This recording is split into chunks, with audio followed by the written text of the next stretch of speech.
This is interesting. Never knew that. Whoa, what's that? You're watching Car Topic, and today we're doing an in-depth review on the Mercedes 560 SL. Okay guys, so here we are with a 1987 560 SL.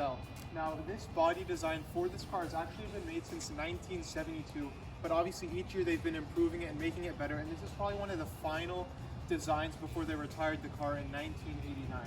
Now if you take a look at the design of this car, you have the two headlights on each side of the car. That's something iconic from the 80s and even early 90s.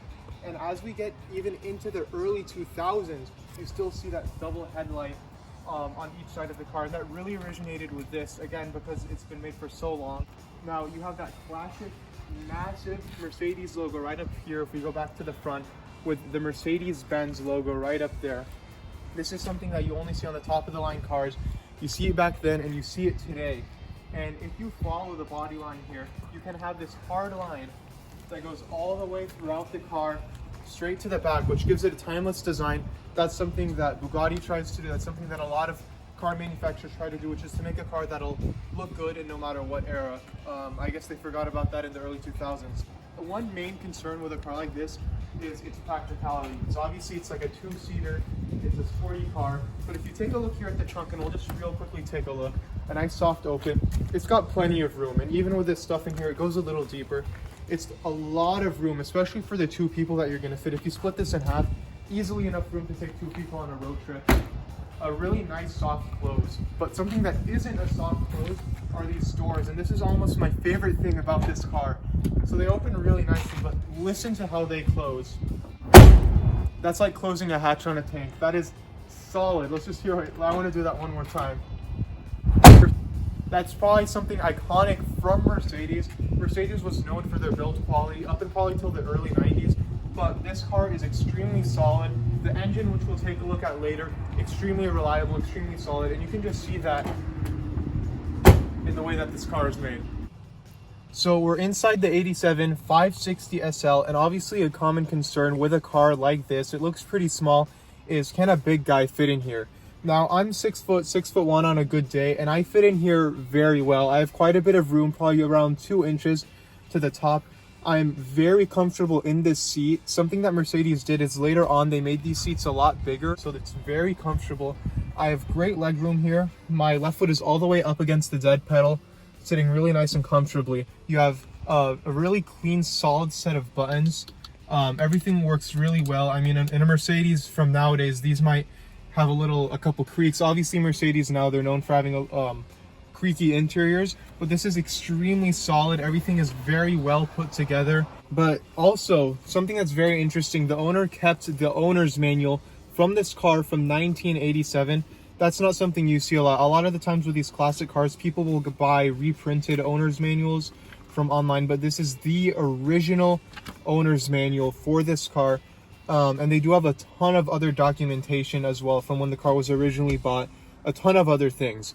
Now, one thing that I found interesting, this is a two-seater, but there's an aftermarket option where you could almost put this little plush leatherette seating area back here to give you 2 extra seats. Now, that's probably not something that Mercedes intended, but it's something that you can do if you want to get a little more practicality out of this car. With this car, it is a removable hardtop. So the hardtop is on right now, and it looks great with it on. A lot of cars look a little compromised with a hardtop on them, but this car, they managed to do it really well. It's super nice. It flows right into the car where the seams are, where it connects all along. It looks like this top doesn't even come off. And if you even take a look outside, very cleanly done. And as well, the hard top, or should I say the soft top, is kept really well inside back here. The soft top is right under there, and this lever right here is how you open that up and put up the soft top when you don't have a hard top on. No cup holders, which might be an issue for some people, but Mercedes designed this car to have a really geometrical design. If you look at the style, you have straight lines right here, straight lines all across the dash. The outside of this car has that really hard straight line that goes all across. And I guess they felt like maybe these 2 circles in the center might have disrupted the design or something. But nevertheless, I'm sure there's ways you can work around it. There are aftermarket options to get cup holders installed in here. But anyways, that's essentially everything you need to know about the inside of this car. Let's take a look at the engine. So here we are with the 560 SL's engine. Now, one thing that stands out to a lot of people is that air filter, or should I say the air filter cover. It is massive and it takes up the center of that engine. And I think it's awesome because nowadays it's all black plastic. It's nice to see a nice silver piece right in the center of that engine.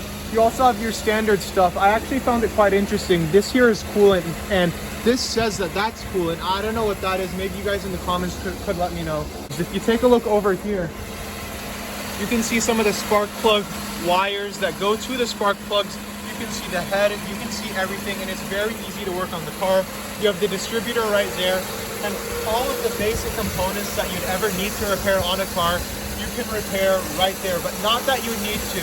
This is one of the most reliable engines that Mercedes has ever made up until this day. You can see the timing belt is working perfectly well.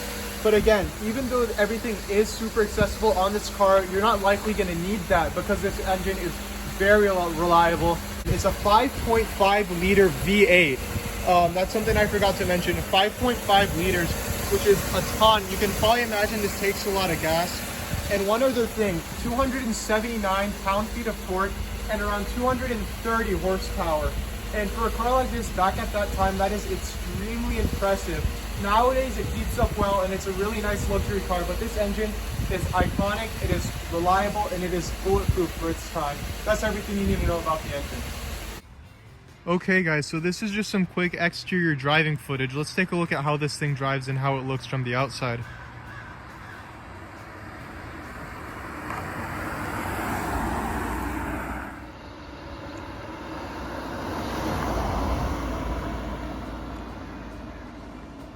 Okay guys, so here we are with the owner of this car. Now, tell me, what is your overall thoughts on the 560 SL? Overall, it runs super well for its age, that's for sure. It drives super smooth. You don't even tell that you're in an old car. You have no idea. The seats are very comfortable inside, like you were talking about. And obviously lights work great. It's just such a good vehicle for its age. It's perfect. This is the original paint job from the 80s. Nothing has changed. It looks amazing. I'm just very grateful to have such a nice car. Yeah. That's awesome. And I guess, like, what's your favorite thing if you had to pick one thing about this car? By far my favorite thing is the giant steering wheel. Let's check that out. You can open the door there. It is huge. It's like you're driving a bus, and it's amazing. Oh, buzzers. No, we're good. Definitely the bigger steering wheel. I feel like I have much more control, and the gas pedal also is very smooth. You don't need to put much pressure to keep it at a steady pace. Okay guys, so that's everything you need to know about the 560 SL. We did an in-depth review, and I think the pros can agree with us that this car is amazing. From how well it's been kept and restored to how well it drives and how amazing that steering wheel is. So anyways, I really hope you guys enjoyed, and I really hope you leave a like, a comment, and subscribe. But I again hope you enjoyed, and I'll see you guys next time on Car Topic.